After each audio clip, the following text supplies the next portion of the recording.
주보에 있는 요한복음 2장 1절부터 11절 말씀을 보겠는데 이 본문 가지고 약 한 2, 3주 정도 계속해서 말씀을 볼 예정입니다.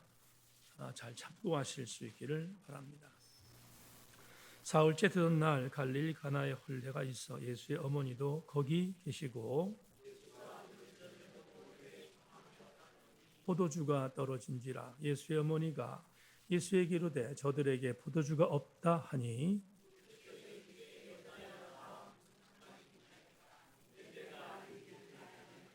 그의 어머니가 하인들에게 이르되 너희에게 무슨 말씀을 하시든지 그대로 하라 하니라.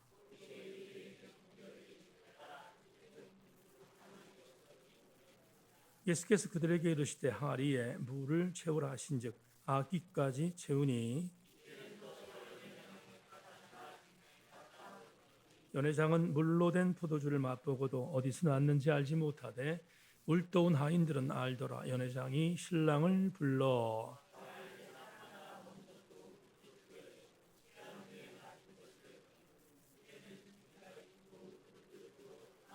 같이 합니다. 예수께서 이 첫 표적을 갈릴리 가나에 행하여 그의 영광을 나타내심에 제자들이 그를 믿으니라. 주님 말씀하시면 찬송하고 말씀 듣겠습니다.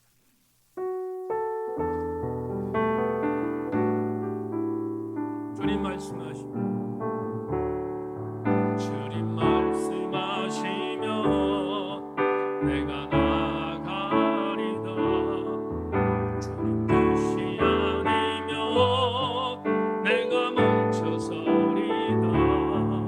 나의 가고 서는 곳 주님 뜻에 있으니 오 주님 하늘의 뜻.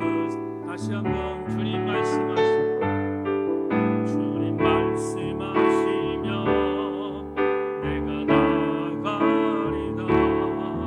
주님 뜻이 아니면 내가 멈춰서리다. 나의 가고 서는 곳 주님 뜻에 있으니 오 주님 하늘의 끝에서 아멘 아멘. 뜻하신 그곳에 나 있기 원합니다.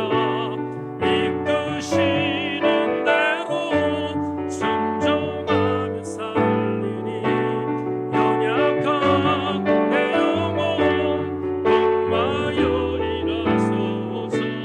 주님 나라와 그 뜻을 위하여 뜻하신 그곳에 나 있기 원합니다. 이끄시는 대로 순종하며 살리니 연약한 내 영혼 통하여 일하소서. 주님 나라와 그 뜻을 위하여 오 주님 나를 이끄소서. 찬양한 대로 오늘 말씀하실 터인데 말씀 받고 우리 사랑하는 세인교회 교우들 앞으로 전진하게 하여 주옵소서. 하나님의 은혜가 이 시간 우리 모두를 사로잡을 줄로 믿고 예수 그리스도의 이름으로 기도하옵나이다. 아멘. 한 번 더 인사합니다. 말씀에 기다리고 오십시다. 인사하겠습니다. 말씀에 기다리고 오십시다. 오늘 요한복음 11번째 강의의 말씀으로 무슨 말씀하시든지 이런 제목 갖고 본문 가지고 첫 번째 강의를 드리겠습니다. 다음 주에도 이 본문 갖고 말씀 연회를 나누겠습니다. 여러분 요한복음 2장 1절로 11절이라는 오늘 본문 텍스트를 설교할 때마다 언제나 기억이 나는 전설적이고 고전적인 예화가 하나 있습니다.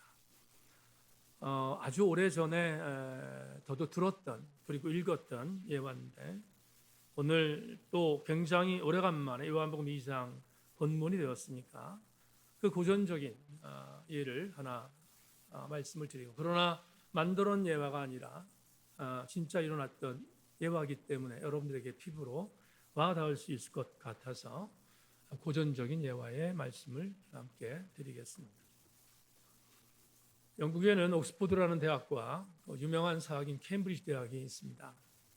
그런데 케임브리지 대학은 지금 옥스포드 마찬가지긴 합니다만은 종교개혁이 일어났던 장소였기에 신과대학이 존재합니다. 그런데 케임브리지 대학은 옥스포드와 다르게 종교학과가 있는데 종교학과의 학생들이 시험을 보는 날이었습니다. 종교학과라고 하는 것은 저도 요새 굉장히 많이 안타까운 부분이 제가 졸업한 서울신학대학에 제가 다닐 때만 하더라도 신학과와 그리고 기독교 교육학과, 종교음악과, 사회사학과 이 네 개의 과백기는 없었는데 지금은 20몇 개가 있다는 얘기를 들었습니다. 20몇 개는 여러 가지 과들이 다 대학을 존재하게 만들기 위하여 학생들을 모집해야 되는 그런 어떤 당위 때문에 그래서 학생들을 모집하는데 참 안타까운 것은 체프를 들을 때 신학교에 있는 제 교수들이 옛날 생각이 나니까 그 옛날 생각 때문에 가슴이 막 먹히는 것 같은 아픔이 있다는 얘기를 들었습니다. 신학대학에 예수 안 믿는 애들이 수두룩합니다. 이해가 잘 안 되시겠지만 예수 안 믿는 애들이 수두룩한 시대에 신학대학이 얼마나 아플까 하는 생각을 하는데 마찬가지 이 케임브리지 대학에도 마찬가지 종교학과에 예수 그리스도에 대한 부분을 믿지 않는 학생들이 수두룩했던 것 같습니다. 그런데 종교학이었으니까 교수가 성경에 있는 말씀 한 구절, 특별히 오늘 본문 텍스트를 갖고 학기 말인지 중간고사인지 모르겠습니다만 시험 문제를 냈습니다. 시험 문제의 제목은 이렇습니다. 예수께서 물을 포도주로 바꾼 기적에 대하여 논술하라. 이게 제목입니다. 시험 제목인데 기독교에 대해서 부정적이고 회의적인 아이들이 상당히 많으니까 그러니까 이 부분에 대해서 믿지 않는 애들이 수두룩하게 많지 않겠습니까? 그런데 이 아이들이 점수를 따야 되니까 학점을 받아야 되니까 뭔가를 그적그적 거리는 것을 보는데 교수가 보더라도 아주 정말 성의 없는 그런 글을 쓰고 있는 느낌이 있었다는 겁니다. 그런데 한 명이 끝까지 답안지에 답을 쓰지 않습니다. 그러니까 이 아이는 가장 악질적인 모습이다 생각했던 이 교수가 압박했습니다. 너 쓰지 않으면 학점이 되지 않아서 유급될 수 있으니까 반드시 뭐라도 써라 이렇게 막 압박했습니다. 그러자 시험 시간이 끝날 쯤 돼서 이 학생이 극적 됐습니다. 그리고 답안지를 냈습니다. 나중에 그 학생의 답안지를 펴던 교수들이 경악했습니다. 그리고 지금도 전설적으로 이 학생이 낸 답안지는 최고의 답으로 지금 제가 예화를 드리고 있잖아요. 전설적으로 내려오는 답안이었습니다. 그 학생이 낸 예수께서 물을 포도주로 바꾼 기적에 대해서 논술하라라는 답에 대한 한 문장은 이렇게 쓰였습니다. 물이 자기 주인을 만났다. 그러자 부끄러워 얼굴이 붉어졌다.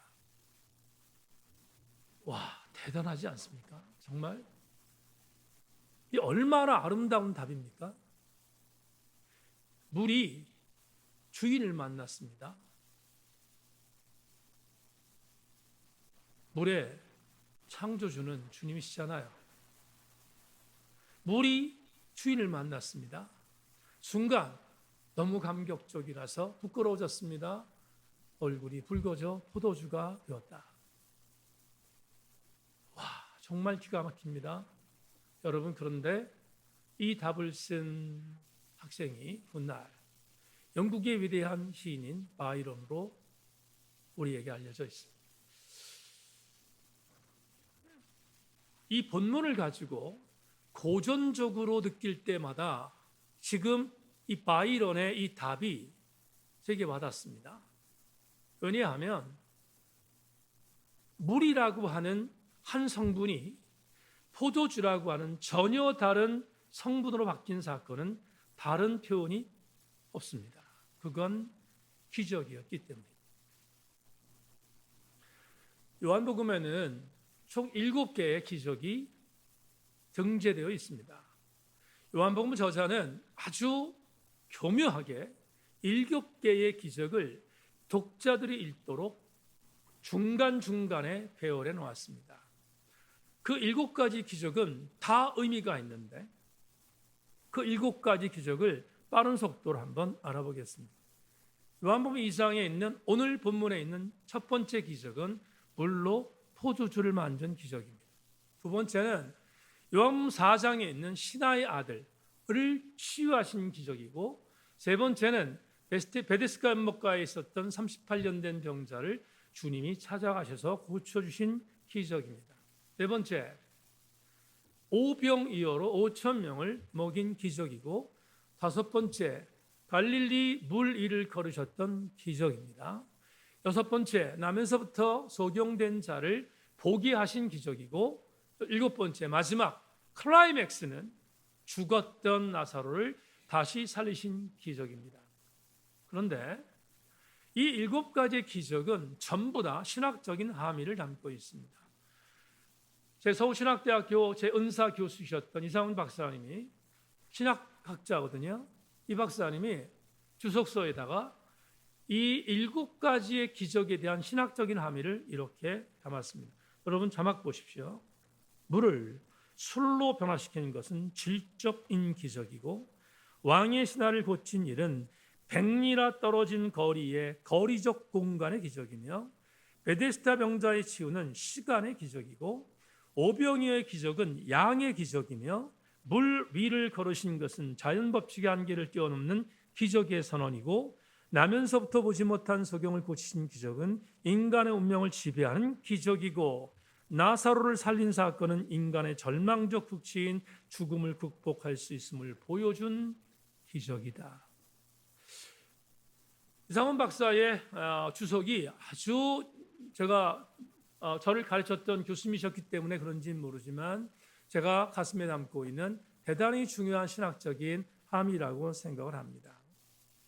그러면 오늘 7개의 기적 중에서 첫 번째 기적이 뭡니까? 오늘 본문이잖아요. 오늘 본문은 조금 전에 말씀드렸던 것처럼 물을 술로 변화시킨 것은 질적인 변화를 의미하는 기적을 우리에게 소개하고 있습니다. 여러분, 질이라는 단어를 주목해 보십시다. 한 달하고 한 돼가는 것 같습니다. 한 달 더 됐나요? 제가 허리가 아팠을 때 여러분 아시잖아요. 허리가 아팠습니다. 허리가 아파서 정형외과를 갔습니다. 근데 제가 아픈 치료의 방법을 아내가 알아야 한다고 원장님이 아내를 꼭 데려오라는 명령이 떨어졌습니다. 그래서 아내를 데리고 갔습니다. 근데 마침 그날 그 정형외과 원장의 아내가 병원에 나오는 날입니다. 화요일마다 병원에 나오는데 서울에서 내려와서 일을 하고 봉사하는 일을 하는데 오래간만에 아내하고 그 원장님의 아내가 만났습니다. 여러분 아시는 것처럼 우리 교회를 제천에 있을 때 나왔던 지체였기 때문에 반갑게 인사했습니다. 제가 지금도 생생한데 첫 번째 우리 교회 나왔을 때 원장님만 나오고 아내가 민기적거렸습니다. 그래서 신방을 갔습니다. 신방 갔는데 난 35년 평생 동안 그렇게 신방을 쌀쌀맞게 맞은 지체는 처음입니다. 지금도 기억이 생생한데 얼마나 쌀쌀맞게 맞았는지 정말 지금도 그때 신방을 어떻게 했는지 궁금할 정도로 그렇게 신방을 받았습니다. 그러다가 우리 교회 신앙생활하다가 서울로 올라갔고 서울에서 신앙생활을 하는데 서울은 모 교회 다니는 그런 성도로 지금 그곳에 신앙생활 잘하고 있다는 얘기 들었습니다. 오래간만에 만났습니다. 아내가 그 원장님 아내를 만나고 와서 저한테 이렇게 말했습니다. 여보, 사람이 이렇게 바뀔 수 있어요? 사람이 이렇게도 바뀌는구나. 왜냐하면 아내도 알거든요. 그 쌀쌀맞음 알거든요. 그런데 그날 만났는데 완전히 사람이 바뀌어 있는, 다시 이렇게 표현합시다. 무슨 일이 있었는지 모르지만 예수 그리스도의 은혜로 완전히 푹 잠겨져 있는 그런 교우로 바뀌어진 걸 보면서 사람이 이렇게 바뀔 수 있구나 하는 이야기를 저에게 전환해 주었습니다. 이때 사람이 바뀌었다는 의미가 뭡니까? 여러분, 사람이 바뀌었다는 의미를 성비가 바뀌었습니까? 연령이 바뀌었습니까? 아니면 지식의 여하가 달라졌습니까? 그럴 리 없지 않습니까? 그러면 사람이 바뀌었다는 것은 뭐가 바뀌었다는 것일까? 사람이 바뀌었다는 건 그 사람의 질이 바뀌었다는 것입니다.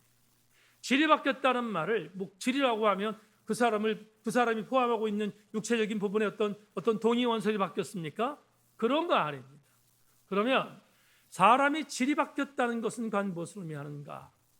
그 사람이 인격적인 삶으로 바뀌었다는 것입니다. 인격적인 삶으로 바뀌었다. 참 도전이 되는데요. 제가 설교하면서 좀 여러 차례 말씀드렸는데 이건 저뿐만의 이야기가 아닙니다. 여러분, 사람은 변하지 않습니다. 사람은 절대로 변하지 않아요. 그러면 목회를 왜 합니까? 목회할 일 없잖아요. 사람이 안 변한다는 걸 믿는 목사가 목회할 수 있습니까? 목회할 수 없잖아요. 근데 저는 목회하고 있습니다. 왜 목회하는가? 사람은 절대로 변하지 않지만 한 가지 경우가 예외다라는 겁니다. 어떤 것이 예외인가? 여러분, 사람이 변할 수 있는 유일한 방법은 내가 변하는 것이 아니라 성령이 나를 변화시켜 주는 것입니다.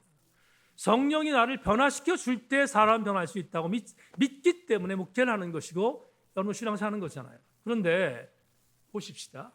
사람이 질이 바뀌었다? 질이 바뀌었다는 것은 그 사람의 인격적 삶이 변했다는 것인데 그 인격적인 삶이 변했다는 것은 그냥 변하지 않습니다. 방법이 있습니다. 성령께서 그 사람을 변화시켜 줘야만이 그 사람이 바뀔 수 있다는 의미인데 그러면 성령이 사람을 어떻게 바꾸는가? 성령이 사람을 어떻게 바꾸는가? 저는 성령이 사용하는 무기가 하나 있다. 그 무기는 오늘 본문에 등장하는 말씀이다. 해석합니다. 그러면 말씀이 사람을 변화시키는데 그 말씀이 어떻게 사람을 변화시키는가? 그게 오늘 본문을 우리가 연구하는 첫 번째의 태제입니다. 첫 번째의 레마입니다. 사람을 성령이 변화시키는데 말씀을 갖고 변화시킵니다. 그런데 그 말씀을 어떻게 대할 때 사람이 변하는가? 그게 오늘 첫 번째 이 본문을 통하여 우리에게 주시는 은혜인데요. 여러분에게 오늘 첫 번째 레마를 소개합니다. 자막 보죠. 에이 목사님 또 이 말씀인가요? 라고 상투적으로 받는 분이 있으면 대단히 유감입니다. 아마도 여러분에게 지금 자막으로 나가고 있는 이 메시지는 주님이 이 땅에 오실 때까지 계속해서 선포되어야 할 말씀인데 다 같이 한번 읽겠습니다. 시작. 말씀을 이해타산의 대상으로 삼지 않고 순종의 대상으로 여길 때 그리스도인의 삶이 변화되는 것이 교훈이다. 오늘 본문을 이제부터 조금 깊게 들어가겠습니다. 오늘 본문을 읽다 보면 두 구절이 참 은혜가 됩니다. 그 두 구절이 뭐냐? 하나는 5절입니다. 여러분 5절 볼까요? 몇몇 졸고 있는 분을 위해서 읽겠습니다. 같이. 준비 2장 5절입니다. 시작. 그의 어머니가 하인들에게 이르되 너에게 무슨 말씀을 하시든지 그대로 하라 하니라. 다 같이 아멘. 여러분 본문에서 가나의 혼인잔치가 열렸습니다. 그런데 가나의 혼인잔치에 수많은 손님들이 몰렸는데 혼인잔치의 가장 중요한 재료인 포도주가 떨어졌습니다. 그러자 예수님의 육체의 어머니셨던 마리아가 아들에게 가서 이렇게 말합니다. 포도주가 떨어졌다 한다. 포도주가 떨어졌다 한다. 이렇게 말합니다. 그러자 그 이야기를 들었던 예수께서 어머니였던 마리아에게 하신 말씀 4절입니다. 4절 예수께서 이르시되 여자여 나 무슨 상관이 있나이까 내 때가 아직 이르지 아니하였나이다. 제가 신학하기 전에 이 구절을 읽을 때 이런 생각이 들었어요. 이런 버르장머리 없는 아들이 있나? 아니, 자기 어머니에게 여자라고 말하는 그런 버르장머리 없는 아들이 있는가? 그렇게 신학하기 전에 느꼈던 구절입니다. 나중에 신학하고 나서 성서를 해석을 하다가 그렇지 생각했던 것이 있는데 지금부터 이 2장 4절에 대한 해석을 두 가지로 말씀드립니다. 첫 번째, 이재철 목사님이 쓴 요한과 더불어라는 책에 나오는 해석을 읽겠습니다. 주님께서 마리아를 여자여라고 부르셨습니다. 이것은 우리에겐 생소한 호칭이지만 2000년 전 헬라어 귀나이라는 단어는 여인에 대한 최고의 존칭이었습니다. 주님께서 마리아를 어머니라고 하지 않고 최고의 존칭으로 불렀다는 것은 어머니에 대한 주님의 태도가 일반적인 것보다도 훨씬 더 극진했음을 의미합니다. 복음주의 대관이었던 이재철 목사님 다운 해석입니다. 그런데 이 목사님과 전혀 다른 신학자의 해석도 있습니다. 여러분 신학자 해석을 들어보십시오. 요한복음의 저자는 여자여 나와 무슨 상관이 있나이까 라는 말을 소개하면서 예수와 마리아 사이의 거리를 두고 있다. 이렇게 함으로써 기본적인 문제, 즉 예수가 드러나기 위한 충분한 시간이 아직 이르지 않았다는 것을 나타내준다. 전혀 다른 해석입니다. 한 사람은 목회자고 한 사람은 신학자인데 두 사람의 해석이 달라져 보입니다. 여러분 이재순 목사님은 마리아였던 어머니 여자로 부른 것은 극존칭이었다고 해석했지만 슬로얀이라는 학자는 이렇게 말합니다. 대단히 냉정하게 어머니였지만 지금 뭔가를 나에게 기적을 이루라고 말하는 어머니에 대하여 거리감을 둔 이유는 여자라고 말하면서 거리감을 둔 이유는 그냥 이유가 아니라 아직은 공생애적인 예수 그리스도의 활동이 공식적으로 선포되지 않았던 때였기에 수많은 사람들이 자기를 공적으로 인정하기 이전이었기 때문에 그 이전의 내용들을 드러내지 않도록 만들기 위한 어쩔 수 없는 방법이었다고 슬로야는 말을 합니다. 그러면 우리는 어떤 게 맞을까? 그런 생각을 하게 됩니다. 성향에 따라서 받으십시오.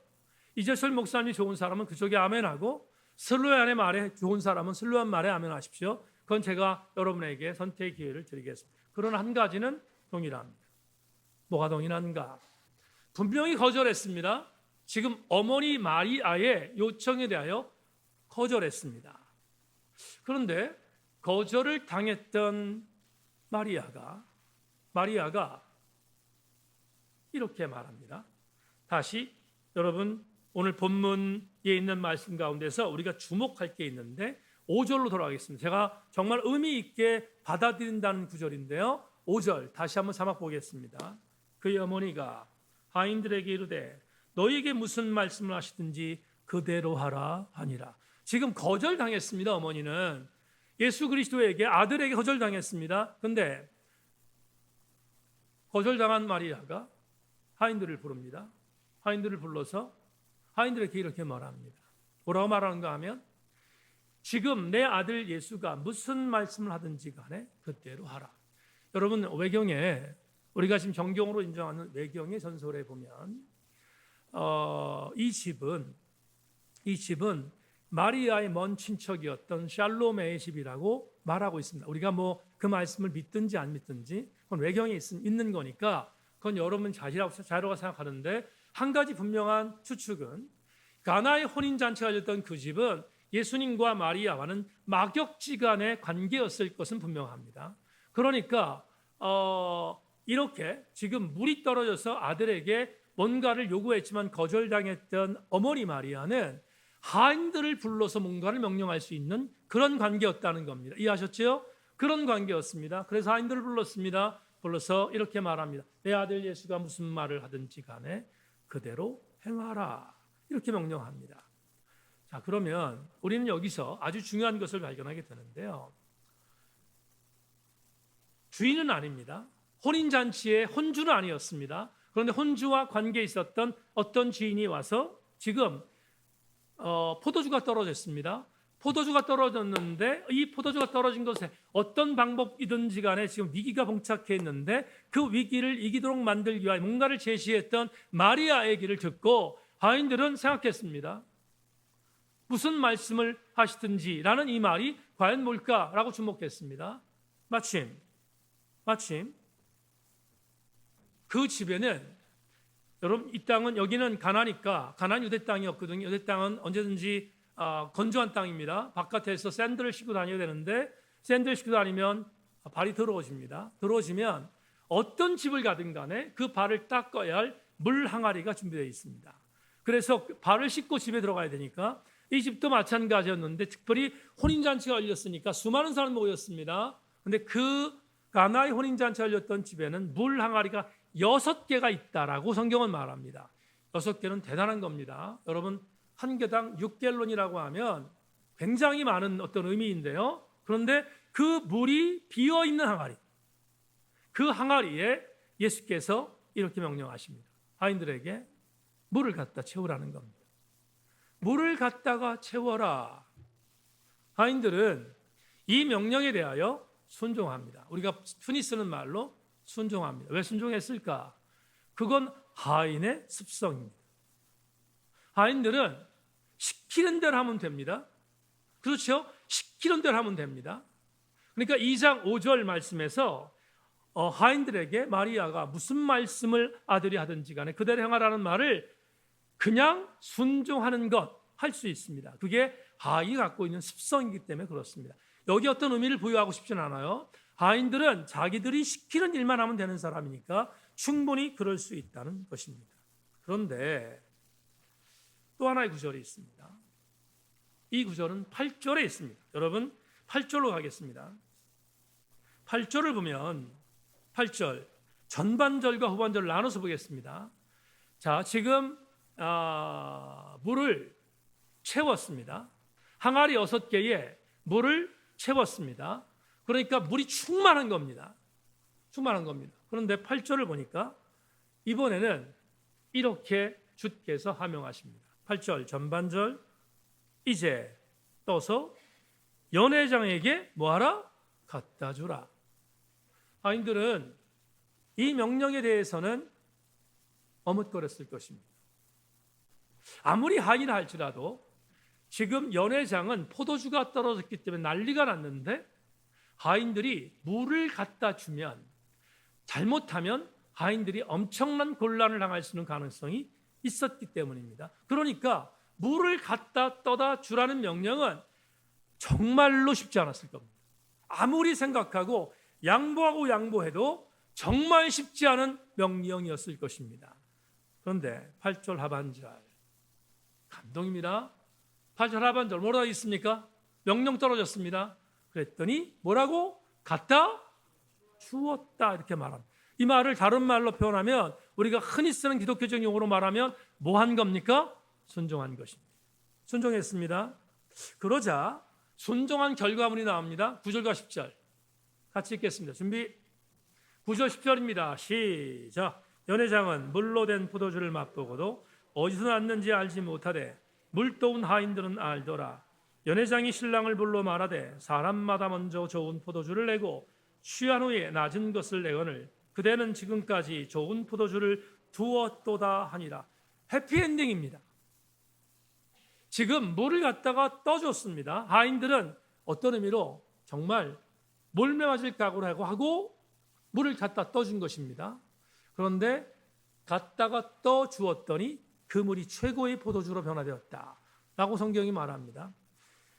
여러분, 영어 성경의 고전 성경이라는 RSV라는 영어 성경에서 이렇게 성경에서 5절 말씀, 오늘 성경의 주제절인데요, 5절 말씀을 이렇게 번역했습니다. RSV 성경으로 한번 5절을 제가 읽어보겠습니다. 그가 말한 것이 무엇이든지, 그분이 말한 것이, 너희에게 말한 것이 무엇이든지 간에 그대로 행하라는 것입니다.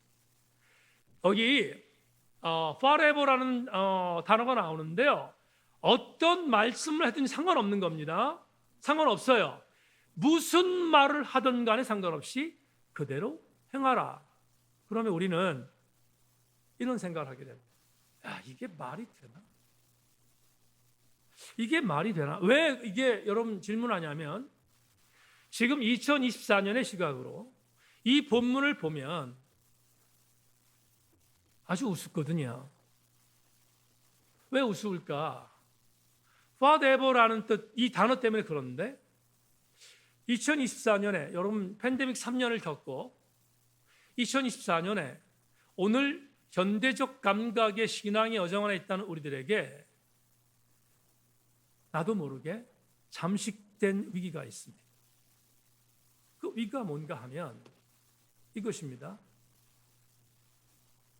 옛날에 팬데믹 이전에는 이렇게 말씀받았습니다.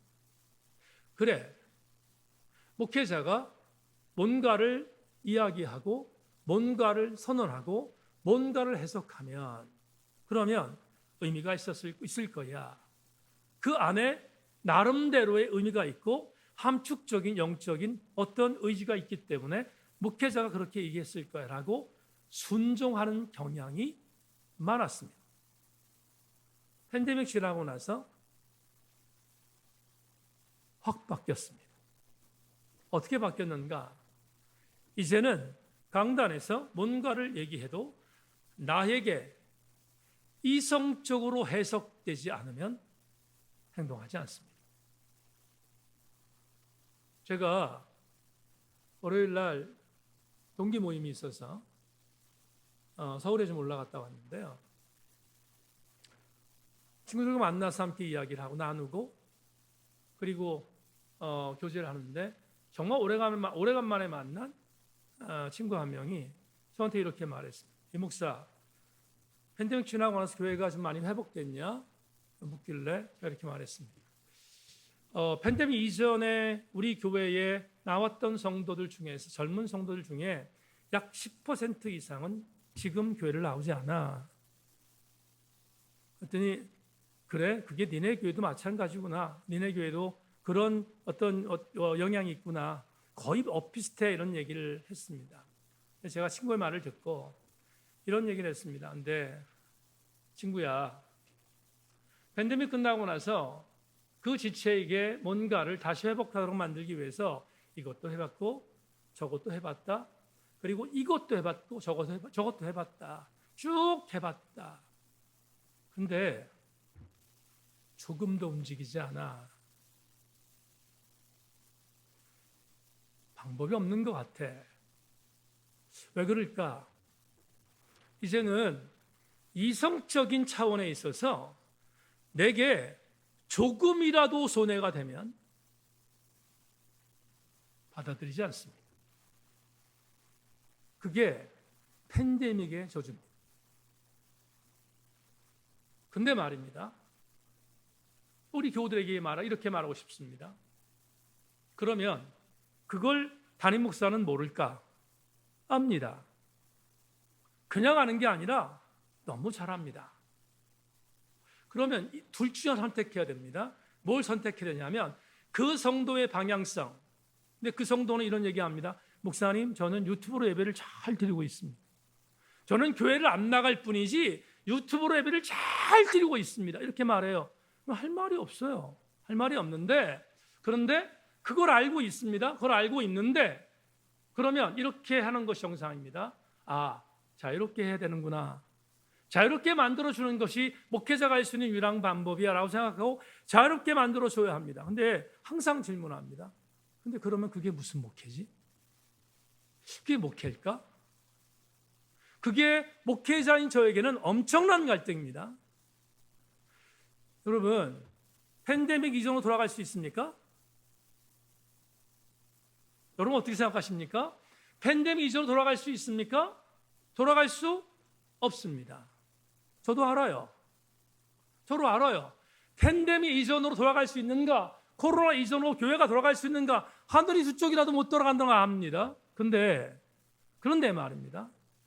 이렇게 보는 거죠. 팬데믹 이전으로 못 돌아가는 것은 알지만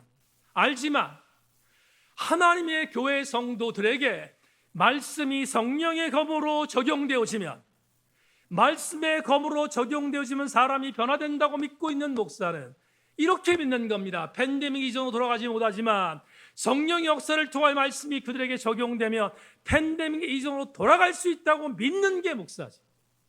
그렇지 않겠습니까? 그렇게 믿는 게 목사지. 그것도 없이 어떻게 목회를 해요?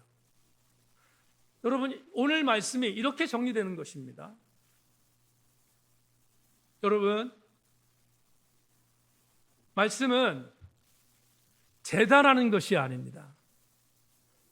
말씀은 분석하는 것이 아닙니다. 여러분 잘 보세요. 성서학적으로, 성서 고고학적으로, 성서 지리학적으로, 아니면 구약학적으로, 신약학적으로, 조직신학적으로 그것을 분석하는 건 신학자들이 합니다. 그러면 신학자들이 서비스해줬던 내용을 갖고 우리는 그 신학자들이 정말 최선을 다하여 서비스해준 내용을 갖고 그 말씀이 복음적이라면 순종하는 것, 그게 우리 성도의 몫입니다. 목사의 몫입니다. 사랑하는 여러분, 다시 강조하는데 오늘 레마가 뭡니까? 하나님 말씀은 분석의 대상이 아닙니다. 하나님 말씀은 분석의 대상이 아니, 순종해야 할 대상인 것을 우리는 오늘 요한복음 2장 1절로 11절 말씀을 통해서 다시 한번 곱씹게 됩니다. 말씀을 맺으려고 하는데요, 내일 모레 북콘서트가 있습니다. 주최하는 목사님 쪽에서 몇 가지 그날 토론할 내용들을 저에게 먼저 보내주었습니다. 먼저 보내주었는데 그 먼저 보내준 내용들의 이유는, 질문의 내용을 먼저 보내준 이유는 목사님 미리 준비하셔서 이런 부분들을 참여하는 목회자들과 함께 나눴으면 좋겠다는 의미로 저한테 보내준 겁니다. 근데 그 제목이 뭐냐면 이런 겁니다. 이 시대에 왜 사사기를 읽어야 하는가? 우리는 사사기 속에서 이 시대를 읽고 있는 것. 두 가지입니다. 컨텍스트와 텍스트에 대한 부분을 함께 나눌 수 있는 내용들을 저에게 미리 준비해달라는 요청을 한 것입니다. 고민하다가 제가 내일 제 원고를 보낼 것인데 고민하다가 어떻게 할 것이다 생각하다가 이거에 대한 답을 새로 적을까? 그런데 새로 적을 필요가 없이 이미 저는 제 책에서 이 내용을 이미 밝힌 적이 있거든요. 그 밝힌 것을 다시 인용하는 게 좋겠다 생각했습니다. 그래서 인용하는 것으로 답하려고 하는데 그 인용 내용을 여러분에게 오늘 한 부분만 다시 읽고 설교를 마무리하겠습니다. 몇 년 전 종교 철학자인 박일준의 그를 만났다. 그는 유발 하라리가 말한 디비니티, 신성에 대해 다음과 같이 제시했다. 영원한 행복과 불멸을 추구하면서 인간들은 실상 자신들의 신들을 향상시키고자 한다. 이를 호모사피엔스로부터 호모데우스로 업그레이드 되는 일로 표현한다. 결국 우리의 기술공학이 인간의 마음을 재설계하게 될 때 지금까지 인간을 규정한 호모사피엔스는 사라지게 될 것이다. 따라서 21세기는 인류 기획의 굉장히 중요한 단어인데요. 이게 유발 하라리가 했다는 유명한 단어, 문장인데 신성을 달성하는 것이라고 할 수 있다. 신성을 달성하는 것이 인류 기획의 마스터 플랜이라는 인간이 만드는 혼돈이다. 이 두려운 시대를 살면서 설교해야 하는 자들이 목사요 설교자다. 이 무시무시한 신흥 브라더와 맞서야 하는 설교자는 오금이 저린다. 매일 설교라는 명목을 갖고 신성을 달성하려는 능력자들 앞에서 말해야 하는 고통은 형용불가다. 이 시대에 목회자로 사는 한 해야 하는 싸움이 설교인 것을 운명적으로 받아들인 필자는 나름 청중들에게 원칙을 갖고 나가기로 마음먹은 것이 있었다. 말씀에 대한 정직성이다. 적어도 사사기는 이 도전의 시금석으로 작용했다. 성경 해석의 정직성, 캐리그마적인 선포의 정직성, 그리고 해석된 말씀을 적용하는 일련의 정직성까지 주일 예배 설교라는 도구를 통해 사사기에 접근했다. 그리고 얻은 뜻밖의 수확이 있다. 기술공학을 통하여 인간 마음을 재설계하려는 신성 달성에 저항하는 것은 살아계신 하나님의 나바르 말씀을 정직하게 피조물인 전체에게 선포하여 재설계하는 것이라는 확신이었다. 여러분 쉽게 말하겠습니다. AI라는 기술공학이, 인공지능이 신이 되었습니다. 신이 되어버렸습니다. 이미 잠식했습니다. 그래서 수많은 사람들이 AI가 데우스가 됐습니다. 하나님이 됐습니다. 하나님이 됐는데, 그래서 기술공학은 인간을 리엔지니어링 한다는 거예요. 재설계하려고 한다는 거예요. 그 기술공학이 인간을 재설계하여 하나님 자리에 앉아 있다는 거예요, 지금. 그런데 말입니다. 저는 동의하지 않습니다. 여러분, 기술공학이 하나님의 자리에 앉아서 인간을 재설계하는 시대가 되었는데 저는 반대입니다. AI라고 하는 새로운 신이 우리 인간을 잠식하는 것을 막는 유일한 방법은 하나님이 말씀하신 절대적인 말씀을 신학적인 단어로 다바르라고 하는데, 다바르만이 인간을 재설계하려는 AI를 무너뜨릴 수 있는 유일한 무기라는 사실, 저는 조금도 부인하지 않습니다. 세인교회 지체 여러분, 언제 하나님 말씀이 우리에게 다바르로 적용되는가? 한 가지가 있습니다. 한 가지는 하나님 말씀을 분석하고 재단할 때가 아니라 하나님 말씀이 내 안에 들어와 그 말씀이 역사하도록 만드는 유일한 방법은 말씀에 순종하는 일입니다. 하나님 말씀에 순종하면 말씀이 나를 변화시키며 말씀이 나를 리엔지니어링 하는 것입니다. 그래서 우리는 이 시대의 새로운 신과 맞서 싸울 수 있을 것입니다. 제 첫 번째 책에 실려있던 예화 중에 이런 게 있습니다. 박한 선생님의 글 가운데 박 선생님이 숙명여고 다닐 때 이 본문과 관계되어 있는 메시지를 하나 적었습니다. 읽겠습니다. 숙명여고 2학년 시절 국어 시간에 선생님은 우리들에게 물으셨다. 포도주를 만들 때 너희들 무엇이 필요한지 아니? 포도, 설탕, 소주, 항아리요 라고 대답하면 선생님께서 또 하시면서 이렇게 말씀하셨다. 포도주는 포도를 땅에 버린 것이 땅이고요, 시간이 지나 발효하여 술이 된 것임을 발견한 것이라고 하면서 포도가 포도주가 되기 위해서는 시간이 필요하단다라고 하셨다. 여러분, 제가 이 글을 오래전에 읽었는데 저는 요한복음 2장을 설교할 때마다 이 말을 패러디합니다. 박한 선생님의 스승은 포도주가 되기 위해서는 시간이 필요하다고 했습니다. 근데 정말 좋은 적용점입니다. 저는 이렇게 바꿉니다. 이렇게 패러디합니다. 물이 포도주가 되기까지 필요한 것은 포도도 아니요, 설탕도 아니요, 소주도 아니요, 항아리도 아니요, 시간도 아니라 말씀에 대한 순종이다. 오늘 수업에 나오신 여러분, 다바르, 하나님 말씀을 분석하는 어리석음에서 벗어나서 하나님 말씀이 내 안에 역동하실 수 있는 말씀으로 순종되어지기를 주님의 이름으로 소망합니다.